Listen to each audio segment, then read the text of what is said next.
Hello, addicted to কুকিংয়ে তোমাদের সকলকে স্বাগত। অনেক দিন পরে আবার নিয়ে এসেছি একটা চিকেনের একেবারে অন্য ধরনের একটা রেসিপি। আশা করছি সকলের খুব ভালো লাগবে। তো চলো শুরু করি। যেটা তৈরি করব সেটার নাম দিয়েছি চিকেন মখমলি কোপ্তা। ছোট্ট ছোট্ট করে চিকেনটা কেটে নিয়েছি, বোনলেস চিকেন। এবার সেটাকে আমি মিক্সির বড় বাটিতে নিয়ে নিয়েছি চিকেনগুলো। এবার তার মধ্যে আমি দিয়ে দেবো একটুখানি তোমার লবণ, সেই সঙ্গে আমি দেব গোলমরিচ, সেই সঙ্গে এলাচ আমি একটু থেতো করে নেব, সেটাও দেব। তার সঙ্গে আদা রসুনের একটু পেস্ট এবং কয়েকটা রসুনের পুরো কুচো করা টুকরো, সেই সঙ্গে কাঁচা লঙ্কা। এটা তোমরা তোমাদের পছন্দ মতো বা পরিমাণ মতো তোমরা দিয়ে দেবে। দিয়ে এটাকে কিন্তু মিক্সিতে দিয়ে একটু ঘুরিয়ে নিতে হবে। তার আগে আমি যেটা বললাম তোমাদের, যে এলাচ একটুখানি থেতো করে নিয়ে দিতে হবে, বড় এলাচ আর ছোটো এলাচ দুটোকেই আমি একটু থেতো করে নিয়েছি। এই যে শিলবাটটা বা যেটাকে আমরা বলি খালবাটটা, সেটা যে আমার কী উপকারে লেগেছে সেটা তোমরা নিজেরা যখন এটা করবে ব্যবহার তখনই বুঝতে পারবে। সত্যিই জিনিসটা খুব কাজের। এইবার আমি চিকেনটা পেস্ট করার আগে যেটা মূল জিনিস যেটা দিতে হবে সেটা হচ্ছে বাটার।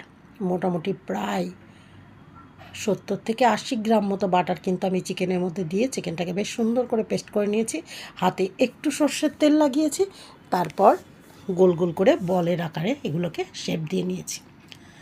দেখো, যেহেতু বাটার দেওয়া আছে চিকেনটা, তাই কিন্তু একদম স্পঞ্জি হবে, অসাধারণ। এবার আমি এখানে মোটামুটি 400 থেকে 500 টক দই নিয়ে নিয়েছি, যেটা ফ্রেশ দই ছিল আজকের। তো সেই দইটাকে খুব ভালো করে আমি ফেটিয়ে নিয়েছি। এর মধ্যে গোটা দারচিনি দিয়েছি, তার ভিতরে আমি কিন্তু একটু দেবো মৌরি আমি থেতো করে নিয়েছি একটু। তার সঙ্গে হাফ টিস্পুন মতো জিরে এবং সেই সঙ্গে গোটা এলাচ, আর তার সঙ্গে আমি দেবো একটু আদার পাউডার। এই আদা পাউডার বাড়িতেও তৈরি করা যায়, যেটা আদাটা শুকিয়ে গুঁড়ো করে রাখতে হয় সেটা আমি বাড়িতেই করে রাখি। রসুনও তাই আমি বাড়িতে করে রাখি, কিন্তু আজকে আমার কাছে এটা ছিল না, তাই কেনা পাউডারটা ইউজ করলাম। আদাটা একটু বেশি লাগে। সেই সঙ্গে আমি কিন্তু এর মধ্যে দিয়ে দিয়েছি আমার একটা গোটা ডিম। সেই ডিমটা আমি এর ভিতর দিয়ে খুব ভালো করে মিক্স করে নেব।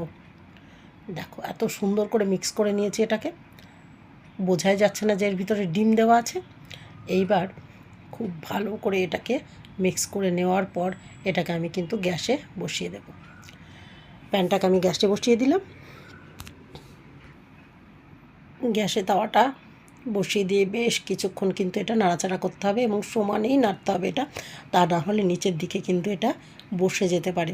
যেহেতু ডিম দেওয়া আছে, সমানে নেড়ে বেশ একটু ঘন হয়ে এসছে। দেখো, আমি কিন্তু এর মধ্যে কোনো রকম লবণ এখনও পর্যন্ত দিইনি। এবার একটু গরম জল আমি এর মধ্যে দিয়ে দেবো। মোটামুটি 1 কাপ মতো গরম জলই যথেষ্ট। কার কতটা গ্রেভি লাগবে সেই অনুযায়ী দেবে এখানে। তো আমি গরম জল দিয়ে এটাকে বেশ ভালো করে মিশিয়ে নিয়ে তার মধ্যে কিন্তু বেশ একটু বেশিই পরিমাণ হবে ঘি দিয়ে দিলাম। 3 টিস্পুন টু 4 টিস্পুন মতো ঘি হবে, সেটা দিয়ে দিলাম। একটু নেড়ে আমি তার মধ্যে যে চিকেনের যে বলটা আমি তৈরি করেছিলাম সেটা কিন্তু ফ্রিজে রাখতে হবে, বলতে ভুলে গেছি। সেটা ফ্রিজের মধ্যে রেখেছিলাম এতক্ষণ ধরে, মোটামুটি 15 থেকে 20 মিনিট ফ্রিজে রাখো বা আধ ঘন্টা। তারপর সেই ফ্রিজ থেকে বের করে আমি যে গ্রেভিটা এতক্ষণ বানাচ্ছিলাম সেই গ্রেভির মধ্যে কিন্তু আমি এটা বলগুলো দিয়ে দিলাম। বলগুলো দিয়ে একটু নাড়াচাড়া করে দেবো এদিক ওদিক করে, যাতে বলগুলো ভিতরটা খুব ভালো করে একটা স্বাদটা ঢুকে যায় এবং স্পঞ্জি হয়। এইবার আমি কিন্তু এটাকে আরও কিছুক্ষণ আমি অল্প আঁচে ঢাকা দিয়ে রান্না করব। তার আগে যেটা দেবো, আমি এতক্ষণ লবণ দিইনি বললাম, তো আমি একটু লবণ এবার কিন্তু দিয়ে দেবো। যেহেতু এটা দই দিয়ে করছি তাই প্রথমেই লবণ দিলে কিন্তু দইটা ফেটে যাওয়ার সম্ভাবনা থাকে, তাই দই যাতে না ফাটে তার জন্যই লবণটা আমার পরে দেওয়া। এইবার এর মধ্যে আমি বেশ কিছু কাঁচা লঙ্কা দিয়েছি, তার সঙ্গে আমি এখানে পুদিনা পাতা যে ড্রাই করে রেখেছিলাম, এটা আমি ঘরেই বানাই, সেই পুদিনা পাতা মোটামুটি 2 টিস্পুন মতো হবে, যেটা আমি এর ভিতরে দিয়ে দিয়েছি। এইবার একটু ঢাকা দিয়ে একে বেশ কিছুক্ষণ ধরে রান্না করব। আমি জানি না তোমরা কে কোথা থেকে দেখছো বা আমার রান্নাটা কেমন লাগছে। যদি ভালো লেগে থাকে অবশ্যই একটা লাইক দেবে, তাতে আমি অনেক বেশি উৎসাহিত হব। কারণ অনেক কাজের মাঝে আমার এটা ভালো লাগার একটা কাজ, ভালোবাসার কাজ। তো সেটাকে করতেও ভালোবাসি, তাই তোমাদের সঙ্গে সেটা শেয়ারও করি। তো এবার আমি দেখো, মোটামুটি মাঝারি সাইজের 2টো পেঁয়াজ আমি বেরেস্তা করে নিয়েছিলাম। এই সেই বেরেস্তাটা আমি লাস্টের দিক থেকে দিয়ে দেবো। আর সেই সঙ্গে আরেকটা জিনিস আমি দেবো, সেটা হচ্ছে গরম মশলা। এটাও আমি বাড়িতে বানাই, কিন্তু আজকে সেই গরম মশলা এখনও পর্যন্ত বানানো হয়নি, তাই প্যাকেট গরম মশলা যেটা পাওয়া যায় গুঁড়ো, সেটাই একটু উপরে ছড়িয়ে দিয়েছি। সবসময় দেখবে বাড়ির তৈরি মশলা, তার স্বাদ কিন্তু অনেক বেশি ভালো এবং অনেক বেশি স্বাদের। তাই চেষ্টা করো যে বাড়িতেই মশলাটা বানিয়ে নেওয়ার, যদিও সেটা একটু ঝামেলা, কিন্তু তবুও ভালো খেতে গেলে একটু ঝামেলা তো করতেই হবে। দেখো আমার রান্না মোটামুটি কমপ্লিট বলতে পারো। গ্রেভিটা দেখেই মনে হচ্ছে এটা কী যে অপূর্ব স্বাদ হয়েছে, তোমাদের বলে বোঝাতে পারবো না। গরম মশলা গুঁড়োটা আমি দিয়ে দিয়েছি, তোমাদের দেখানো হয়নি।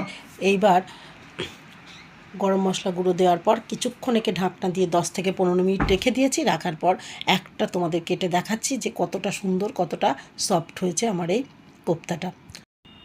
সকলকে বলবো এই রেসিপিটা অবশ্যই একবার বাড়িতে বানিয়ে নাও, না কোনো মশলার ঝামেলা, না কিচ্ছু লাগে এতে। খুব অল্প মশলায় এত সুস্বাদু একটা খাবার যে বাড়িতে বানানো যায়। সত্যি বলছি, আশা করি সকলে বুঝতে পারছো। ভালো থেকো সকলে।